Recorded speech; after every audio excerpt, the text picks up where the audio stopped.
Hey Emma, how are you today?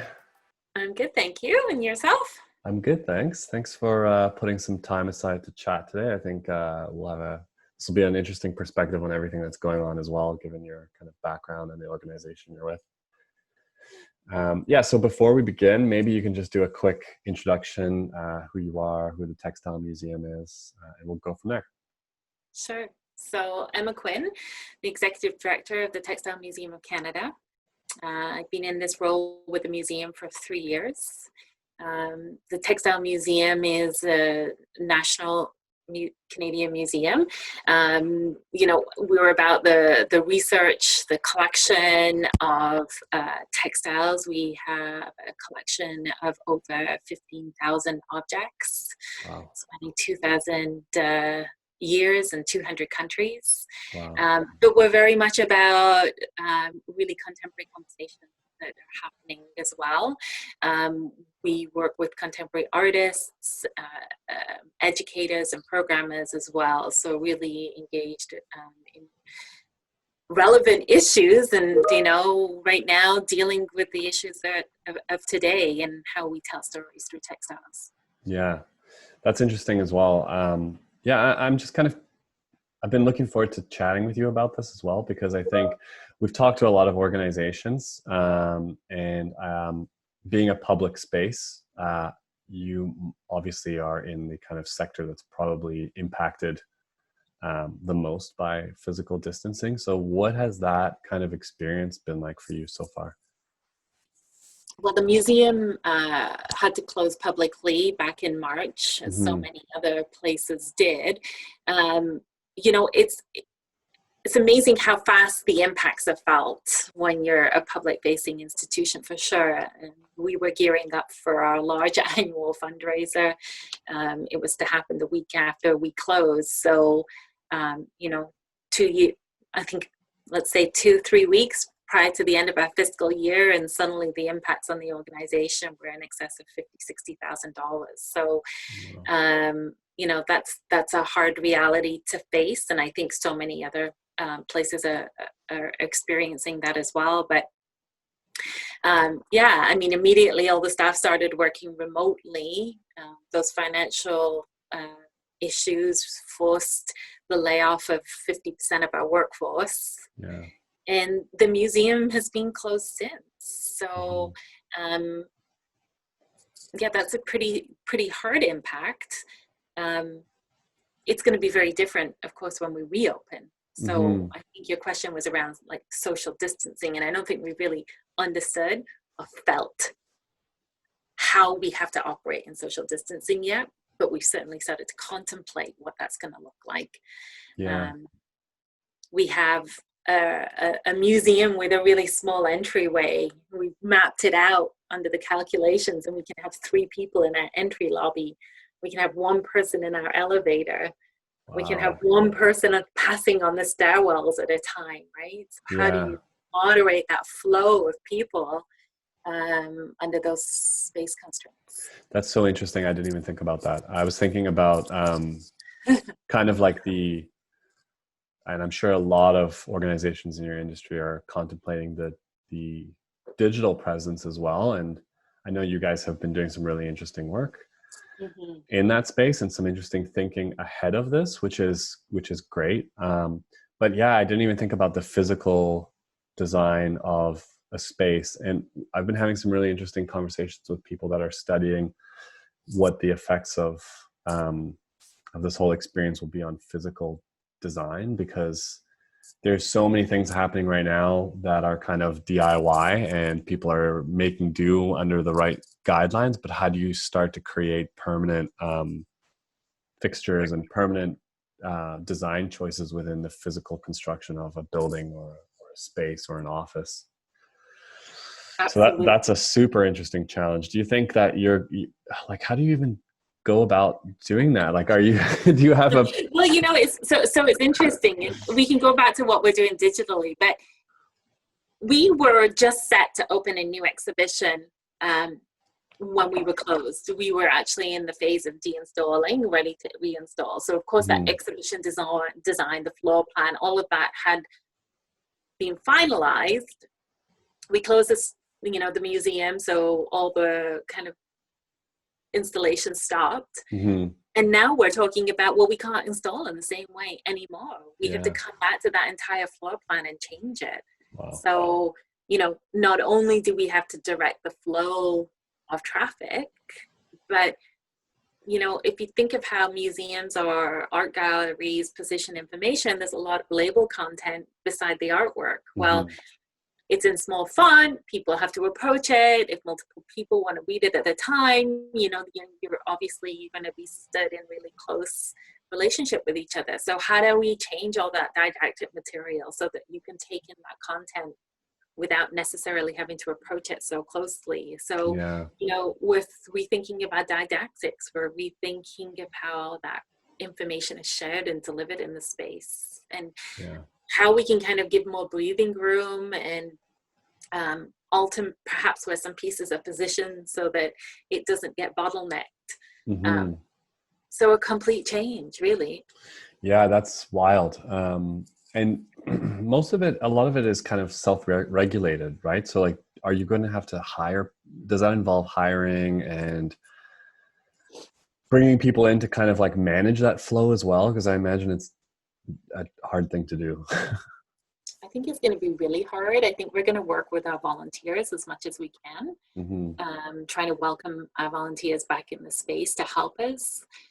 Financially, I don't think hiring people to Yeah. do that is going to be kind of within our reach. Yeah. Um, I, I think more than anything, we have to become really good at communication, Yeah. right? Really good at communication up front, and really good at communication and wayfinding within our space. But um, one thing for sure that we will go to is pre-selling tickets, right, to timed entry, which Yeah. you hear of Yeah. museums globally that are doing. And luckily, we've changed our systems in the last little bit that we actually have the capacity and the infrastructure to be able to do that.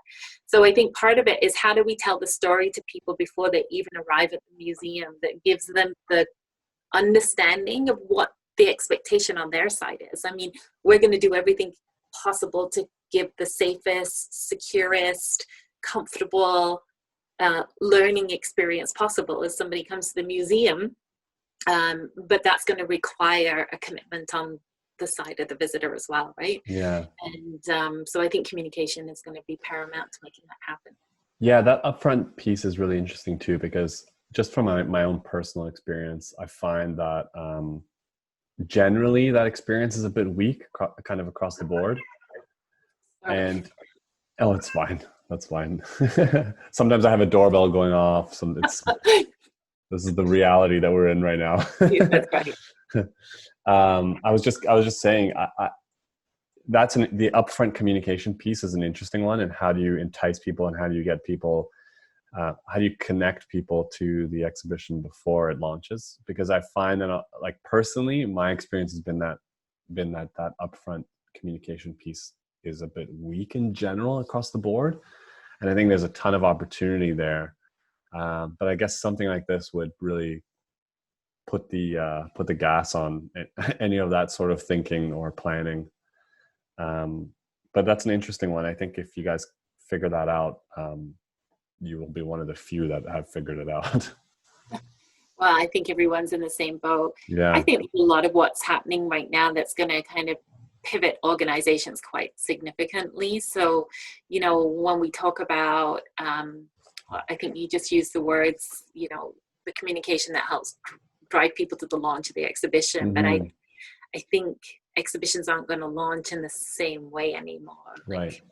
Like, when we're opening Anna Thoma's exhibition pre-COVID, it would have been a large opening on site, lots of people there, but very Toronto centric, Hmm. right? And we would have been really focused on the physical space and the physical act of opening the exhibition in that space. And I think Right. now we have to move to figure out a way of that kind of hybrid between the physical and the digital.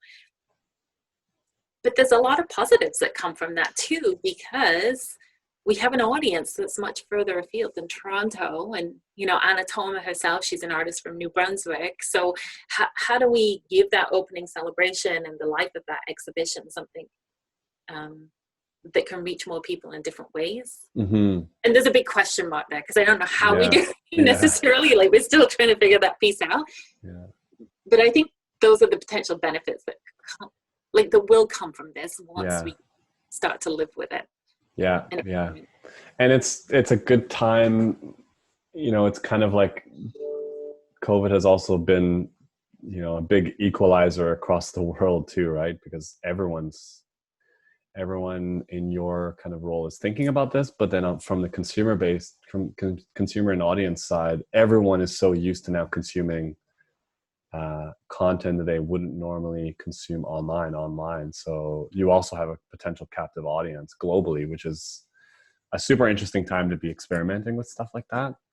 I think we talked about this a little bit before the last time we spoke, and how it brings up a whole other range of questions around, you know, when and how do you launch an exhibition online, and what happens to your hours if you're now if you're focusing on a global audience. You could be operating kind of round the clock.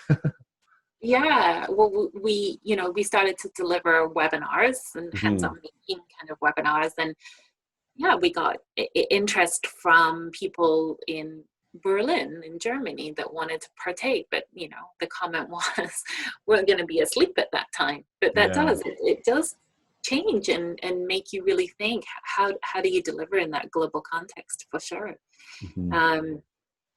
It's going to be challenging because there's capacity issues, for sure. But I guess question around, you know, we had a really interesting discussion with staff today, which was around kind of 3 words: online, digital, and virtual. And they all mean slightly something different, but we all use them interchange right now. Totally. So yes, we're creating digital content, but how do we virtually engage with an audience? And I think that is some of the struggle that we are really working on right now, because digital content can feel very much one directional, right? Content that we're creating and putting out. But I think what we really want to do more fulsomely is create a virtual engagement. And learning that is new. Yeah, it's really interesting, because I think a lot of we actually also recently pitched on some work that was about a festival. And it was a festival in the arts community, and they're also trying to figure out the same thing. It's like, if we have to go online now with this festival, which would have been in person, how do we create that back and forth communication and interaction? And right now, it's really, there's nothing that, this might be a huge opportunity, who knows, but there's nothing right now that really meets everyone's needs in terms of like a platform where you can easily kind of host these types of events. There's a lot of everyone's kind of looking at different plugins right now, like, oh, if we want to do video streaming, then we should use Twitch or Zoom or something like that. If we want to use video, we should use YouTube. If we want to use sound, we should use SoundCloud. It's like pulling in all these different APIs that kind of do the job cohesively, and maybe with a bit of like a cohesive branding and UX experience, it could be really good. But it's also still very difficult to figure out like what that engagement piece is and how people can actually communicate with each other, but also with whatever it is that they're interacting with. So it's a huge challenge. I saw today that Minecraft, which is, do you know what Minecraft is? I don't think so. It's like it's kind of, I've never actually tried it, but it's kind of like a virtual world where you can build your own structures and games, and everyone kind of joins this virtual world, has a little avatar. Everything's in like a block format. I have heard about it. Right. Can't play it. Me neither. Oh, that's funny.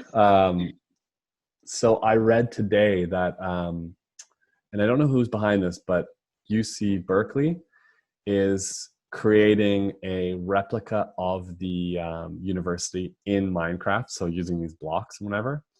and they're going to be hosting the graduation in Minecraft, and they're also running a festival. So there's going to be all these different artists that are musicians that are going to be kind of representing themselves as a whatever avatar and performing it as a festival within this world. And it's probably one of the better examples that I've seen, just because they're really going deep into the kind of virtual world and Really avatar. fun.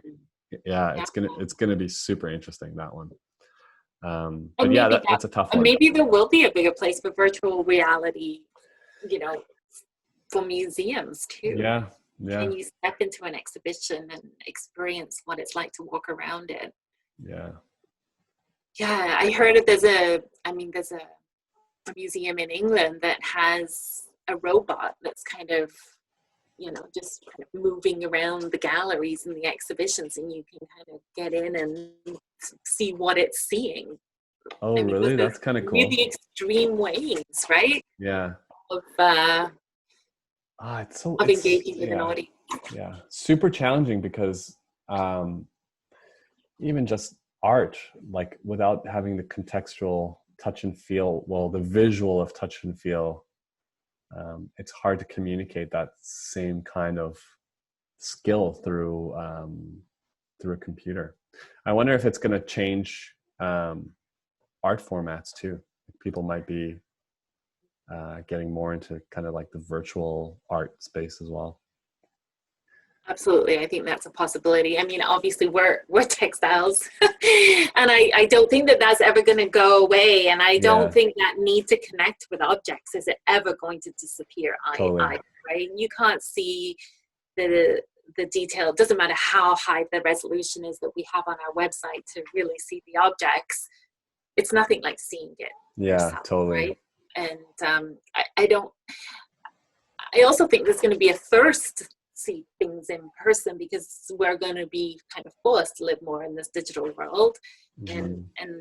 so I think there's going to be this real desire to be in front of artwork. Yeah. What do you kind of see as like the rollout strategy for you guys as we start to loosen restrictions? And do you think these restrictions will be permanent? Like, do you think that is well, obviously it's the foreseeable future. I don't know if it's going to be permanent forever, but do you see this as a real permanent shift in terms of like your physical um, Well, I presence think and the it's way hard to people communicate? say, like, what do we for sure think is going to happen, Yeah, because everything is changing by the second, right? yeah. I mean, until further notice on so many things, right? Do I think there's going to be a new normal? I do. I Hmm. think there will be a shift that we won't ever come back from.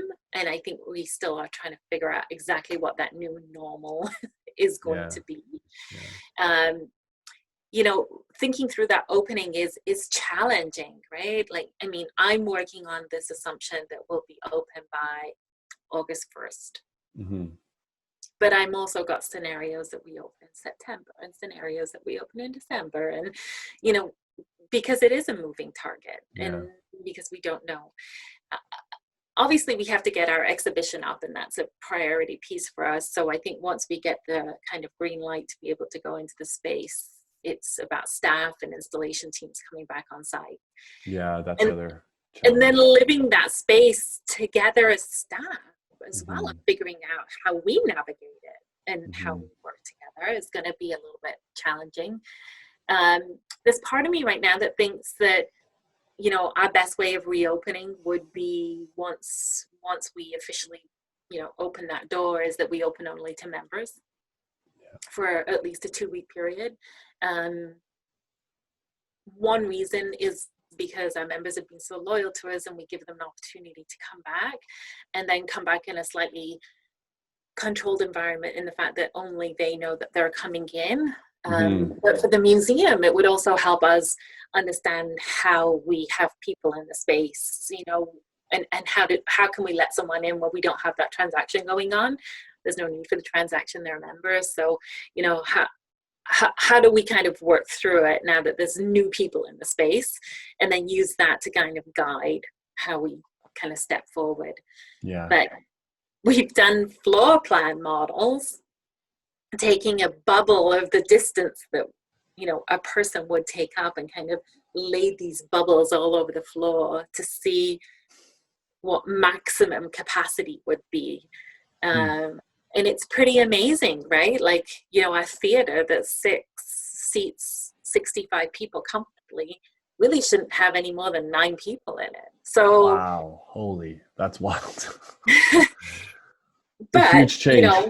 yeah, it's huge change. Now, if you go by another method, and in another method, they say, well, you just sit people in every other seats because they're Yeah. isolated. But how do you manage the movement and flow? And I was going to say, yeah, you're looking at the real story there, and here we also have airline industries that are saying they're going to open with a gap in between each passenger. So it's just like the variability in the way people approach it is so interesting too. And like I said, this like self-regulation aspect of it really changes. I mean, it just creates so much variability in what different organizations are doing and how seriously they're treating it as a risk. yeah, Um, yeah. Earlier you'd asked something about like, how prescriptive I think we were going to be to visitors mhm. that came in, and obviously we're going to have to kind of lay out that journey for them, and I think that's Mhm. how we'll see it. But I also think that people are going to be really respectful. I think Yeah. that people are going to come back after having so much of this information come at them daily, and they're going to be very, very conscious and aware. So I think we're going to have a really respectful audience that comes back in, and I would hope that people coming to a museum are coming because they see it as a safe space, as Yeah. a calm space, a controlled space. It's not like the Textile Museum had hordes of people in there at any one time. I mean, we can handle a person's journey, I think, quite nicely, and Mhm. give the kind of space that people need. And I think where we can't, we'll have to give pauses and encourage people to pause on location while Yeah. other people can clear the area. And I Yeah. think creating those meaningful areas of rest, kind of little bubbles where it's Mhm. a natural place for people to stop, will be key to making that kind of comfort level. Yeah, that's a great idea. That's a great strategy too. Creates a little bit more of a mindful experience going through a museum as well versus, all the chaos in the past when you have like hundreds of people in there and everyone's just kind of rushing around to see everything. Um, Yeah, I read an article actually. It came out. There was a museum that opened in Germany recently, and one of the comments from the visitor was, if anything, this whole period has caused everybody to slow down. Right? yeah, There is a mindfulness that for is going sure. on now, and if you're not rushing through everything, the way that you engage in the museum itself, which was slower already probably than the way you engage with everything in life typically, but is slowed down again. I think there is a greater time to really enjoy and to Hmm. learn and to see. Yeah, it'll be really nice after. I feel like even the way you're describing that experience to me seems like such a pleasant kind of like almost like a meditation or a meditative experience going through a museum after being in isolation and just being bombarded with all of this like just this all sorts of news and content from every aspect of this experience that I think people would really appreciate an experience like that. And I think it might even change the way people want to consume content in museums. Absolutely. Yeah, I think it will. Yeah. And so I'm curious to hear a little bit more about how your philosophy on how digital is going to fit in with all of this. Like, obviously, there's a lot of question marks and a lot of strategy and a lot of figuring out and probably a lot of experimentation as well, which is, I think, happening with everyone. But yeah, I'm just curious to hear a little bit more about what you think and how you think the industry as a whole might change and what some of the permanent changes will be and how people are going to consume this content. Well, I think, for the Textile Museum, we've been thinking certainly about digital long before this happened. Yeah. Many people have, but we've been obviously committing quite some time to thinking of what a digital strategy or digital transformation might look like. Hmm. So I think it's accelerated that. Yeah. So what was the original um, reason for, because I think, based on our experience, your organization has been on the forefront in terms of digital and trying to put together a digital strategy and innovate. And so what was the original reason, and then how did that change after all of this? Yeah, so from digitally, the museums led, long before I ever joined the museum. So, we were one of the first that had the entire collection online and available online at a high resolution. And we've done a lot of digital projects over the year. I think the museum is small. It's very agile because of Hmm. that. Hmm. I think when you have a collection, you want to figure out how to get access to it. We don't have a space that allows us to have a permanent collection gallery out all the time. So how do you give people access to that collection, these objects that are there, and trust, right? And give people that ability to see what they are if Hmm. you can't exhibit them all the time. So digital became a way that was necessary. And then we've always pushed forward. We did get funding from the Canada Council to do the Hmm. digital kind of maturity assessment. And, the rationale for that was really around efficiencies and effectiveness across all areas Yeah. of the business. So, we talk about digital from a programming point of view heavily right now because we're trying to figure out how to connect with our audience. But I think digital is much more than that. And it's about improving systems and figuring out better ways of working and figuring out more effective internal methods. Yeah. Totally. So, and they're all integrated. Hmm. And you talked about how systems are complicated right now, and there's not one system that delivers a singular solution for maybe what we need to be doing now. Well, I think, because we were also early into the digital world and doing the collection online, systems change and technology ages and Totally.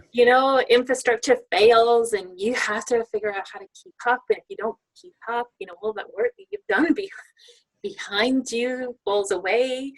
So Sometimes part of becomes a liability even if you're not keeping sometimes, up. yeah. So part of this was to look at, I guess, all of those technologies that we had. How do we simplify? How do we try and get something that can do more for us instead of having quantity have quality? And Yeah. yeah, so I think that was kind of what led us into that. Obviously, thinking about digital transformation now is totally changed. I mean, it really has. In that, when we go back to the museum, when we come at a program, because we don't really talk about our exhibitions as just exhibitions or programs, because there's Hmm. a lot of other pieces connected to it. I think that digital has to be a priority piece right from the get-go. But, so it's hybrid in delivery, right? Hmm. And it's digital online and digital in the space, I think. And Hmm. how can someone use their phone to access content if we want to limit contact to within the space? So, we talk about labels and things like that. Is there a way that somebody, when they enter a space, can suddenly get something on their phone that feeds more information about the exhibition, Hmm. so that it's their own technology and they're touching their own belongings, and they're not having to kind of engage with museum objects Yeah. physical way. Yeah, that's a good point as well. Does that, this long-term strategy and getting people more involved in the digital, does that help you as well in terms of all the potential data and how you could actually figure out what users are interested in, how they're experiencing the museum, what they're doing, what they're, like, does that help to put some data into your overall strategy? Yeah, I think any data is beneficial to help Hmm. strategy. I don't think we can kind of lead by data alone, but I think Yeah. data is a really key piece. The museum's lacked in its quality of data, I would say, in the past. So anything that we can do, I mean, just off the top of my head right now, if there was a way of kind of recording or picking up which content people, access more, and Hmm. where they were the most interested, or where they paused the most, or which content they downloaded the most, I think that would all kind of lead to changes in the way that we program and Hmm. design experiences, design spaces. Yeah, that's an So I interesting think one. design thinking comes into it, right? Yeah. We were at one point in time, this is not as relevant anymore, but at one point in time, we were talking about we had developed some technology for tracking people in spaces. And there was a fairly large museum that was like, well, we are blind to where the traffic is within our space because it's just so big and there's so many corners and there's not much you can do in terms of embedding technology in the walls and stuff like that. And so we were having this really interesting discussion about, does that level of information help to create a better experience and help to redesign where you place certain pieces combined with an online experience, and then building like a really robust back end for data to be able to action on and completely change the way that you present content within a museum. It was a really interesting discussion. Obviously now there's no people going in any museums, so so it's not as relevant for the short term, but I think long term it's still a really interesting piece of the Yeah, puzzle. I think it's so interesting, and I think audience journey is something that's going to be a different consideration now, right? Like, is an audience part of the journey is still what they do when they're online. So how do you connect that online journey to the physical journey, right? Hmm. Hopefully it is hybrid, and people are still coming to the museum even if they are exploring and kind of engaging with content in that digital world. Hopefully that doesn't turn them away from coming to the physical experience. So, how do you map that journey from one piece to the next and back again? Hmm. Um, Obviously, there's a whole other side of the digital, which is the kind of global access to the experience for people that can't travel. And, you know, for the next foreseeable future, we're going to be dealing with the local clientele. Yeah. I think it's going to be a long time before we see tourism come back. Um, so Yeah. I think, the way that we kind of market and um, engage is a different audience set than we've had historically. And Hmm. um, I mean, obviously, we've always had a local audience, but it's paired with that tourism market. Yeah. And certainly for the bigger institutions that bring in this show, you know, blockbuster shows, I think when you're not dealing with that kind of big tourist industry, that's going to really change how a lot of big institutions go. Um, but I think it does change messaging. Yeah. It changes a lot of things. I think it's a super challenging time, but it sounds really exciting as well because a lot of this is kind of completely blank slate thinking and strategizing. And there's a lot of potential. There's a ton of potential. A lot of this stuff hasn't really been figured out yet, I don't think. And now we're just kind of in a scenario where that's the most logical way forward. And Yeah. I think a lot of these strategies are, um, they're built for the long term as well. So it's much easier to kind of pivot when you already have the digital engagement figured out versus not having it figured out and then also having to adapt to the future, Mhm. which is obviously going to become more and more um, uh, digital based or online for experiences. So I think, um, I mean, there's so many. This conversation will be really useful for a lot of people because you don't have to be, running a museum, but if you're doing any sort of event based business or for instance, you know, I had a conversation with Mark Garner at the DYBIA, and a huge part of their strategy is also events to promote the downtown young area. So they're having the exact same conversation internally. And it's like, what do we do to kind of pivot our business to an online business versus a, you know, physical promotion strategy? Mm-hmm.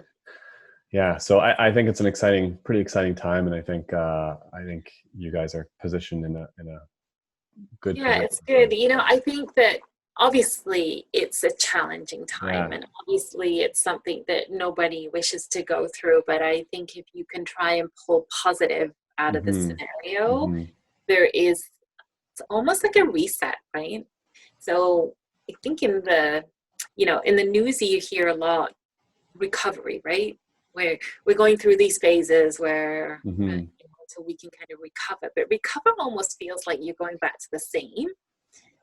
I think in a way we use this opportunity to rebuild, right? Restructure, Yeah, that's a great recreate. point. And I think it's just so important to take this time and to kind of reassess. We've been talking about the museum for a while. You know, it's a small operating budget. It's got, you know, a limited staff size. We try to expand. The budget's always a bit challenging. You know, how do we use this opportunity to kind of right size the museum? How do we Mm-hmm. use it to say, this is what we're able to do. This is how we're able to do it. And how do we reach the biggest audience through Mm-hmm. that? Mm-hmm. And I think it will kind of, you know, sometimes we overachieve. We try to do too much. You got programming and programming and programming going. But is there a way we can do that more thoughtfully and more controlled and deliver it through more kind of multiple channels to reach broader audiences in more impactful Yeah. ways, but actually slow a little Yeah. bit? Yeah. And Yeah. I It's think that's definitely. part of the reset. Yeah, totally. I think a lot of organizations are going through that as well. It's a good time to reflect and reinvent some things. Yeah, yeah.